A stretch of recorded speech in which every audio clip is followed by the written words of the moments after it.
మోంతా తుఫాన్ ప్రభావంతో ఒంగోలు నగరంలో 25.7 సెంటీమీటర్ల వర్షపాతం నమోదైంది. శివారు ప్రాంతాల్లోని కార్ సర్వీస్ సెంటర్లలోకి వరద నీరు చేరడంతో కార్లు, ఆటోలు నీట మునిగిపోయాయి. దీంతో లక్షల రూపాయల్లో నష్టం జరిగింది. కారు సెంటర్ల నిర్వాహకులతో పాటు వాహన యజమానులు కూడా లబోదిబోమంటున్నారు. నీటిలో మునిగిన కార్లు, ఆటోలను రిపేర్ చేసేందుకు ₹1,00,000 ఖర్చవుతుందని ఆవేదన చెందుతున్నారు. మరింత సమాచారాన్ని మా ప్రతినిధి సురేష్ అందిస్తారు.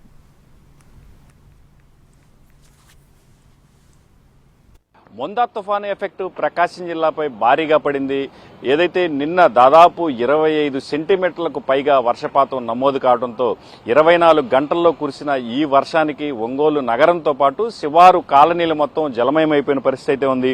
ఏదైతే ఒంగోలు నగరంలోని ప్రధాన రహదారులు జలమయం కావడంతో పాటు శివారు కాలనీల్లో కూడా నీళ్లు పోయి తీవ్ర ఇబ్బందులు ఎదుర్కోవాల్సిన పరిస్థితి వచ్చింది. అదేవిధంగా ఒంగోలు శివారున ఏదైతే త్రోవగుంట ఆటోనగర్ వైపు ఉండే కార్ షాపుల్లో కూడా భారీగా నీళ్లు చేరిన నేపథ్యంలో పూర్తిగా కాళ్లు కూడా తడిసిపోయి భారీ నష్టాన్ని చవిచూడాల్సిన పరిస్థితి వచ్చింది.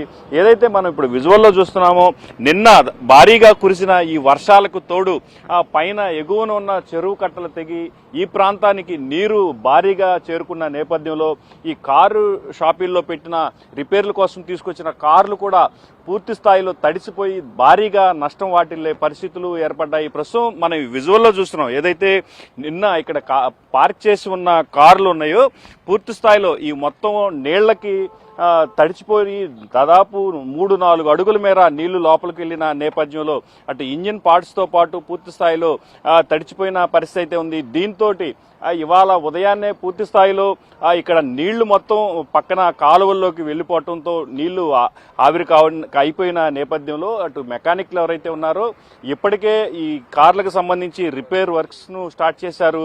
ఏదైతే ఈ కార్లు ప్రస్తుత పరిస్థితి ఎట్లా ఉంది, ఇంజిన్ పార్ట్స్ ఎట్లా ఉన్నాయి, దీనికి ఇంకా ఏమేమి రిపేర్లు చేయాలనే అంశాలను మాత్రం ప్రస్తుతం కార్లకు సంబంధించి మొత్తం ఓపెన్ చేసి ఆ కిట్లు పరిస్థితి ఎట్లా ఉందనేది మాత్రం చూస్తూ ఉన్న పరిస్థితి అయితే ఉంది. ప్రస్తుతం మనం విజువల్లో చూస్తున్నట్టుగా దాదాపు ఈ కార్ షాప్కి సంబంధించి 10 నుంచి 15 కార్లతో పాటు దాదాపు 4-5 ఆటోలు కూడా ఈ వర్షపు నీటి తాటికి బాగా డ్యామేజ్ అయిన పరిస్థితి అయితే కనిపిస్తూ ఉంది. మొత్తం దాదాపు ఈ కార్లకు సంబంధించిన నష్టం కూడా భారీ ఎత్తున ఉంటుందనే మాత్రం దీనికి సంబంధించిన నిర్వాహకులు చెప్తున్నారు. ఏదైతే కారు పూర్తి స్థాయిలో ఓపెన్ చేస్తే గానీ అసలు ఎంత డ్యామేజ్ అయింది, అసలు ఏం జరిగిందనే విషయాలు తెలియవని మాత్రం చెప్తున్న పరిస్థితి అయితే ఉంది. మొత్తం ఏదైతే ఒంగోలు నగరానికి సంబంధించి దీంతో పాటు పెద్ద ఎత్తున ఇటు రోడ్లు డ్యామేజ్ కావటం, ఇళ్లలోకి నీళ్లు చేరటంతో పాటు కార్ షెడ్లు అదేవిధంగా ఇళ్ల ముందు పార్క్ చేసిన కార్లు కూడా పూర్తి స్థాయిలో తడిచి ముద్దైపోయిన పరిస్థితి అయితే ఉంది. పూర్తిగా నీళ్లలో నానిపోయిన నేపథ్యంలో భారీగా నష్టాన్ని చవిచూడాల్సిన పరిస్థితి అయితే ఉంది. మొత్తం ఏదైతే మెకానిక్స్ దీనికి సంబంధించిన మెకానిక్లు ప్రస్తుతం దీనికి సంబంధించి నష్టం ఎంత జరుగుంటుందనే అంచనా వేస్తున్నారు. ఈ కార్లను మళ్లీ రిపేర్ చేసుకోవాలంటే దాదాపు భారీగానే నష్టం చవిచూడాల్సి వస్తుందని మాత్రం ఆవేదన వ్యక్తం చేస్తున్న పరిస్థితి అయితే ఉంది. ఏదైతే ఇట్లాంటి ప్రకృతి విపత్తులు సంభవించినప్పుడు మాత్రం భారీగా నష్టం చవిచూడాల్సిన పరిస్థితి వస్తుంది. వీటి పరిస్థితి అంటే దీని నష్టపరిహారం ఎలా ఉంటుంది అనేది మాత్రం వాళ్ళకి ఆందోళన కలిగిస్తుందని మాత్రం చెప్తున్న పరిస్థితి అయితే ఉంది. ఇది ప్రస్తుతం ఒంగోలులో ఉన్న తాజా పరిస్థితి. కెమెరామెన్ నారాజ్తో సురేష్ ఎన్టీవీ.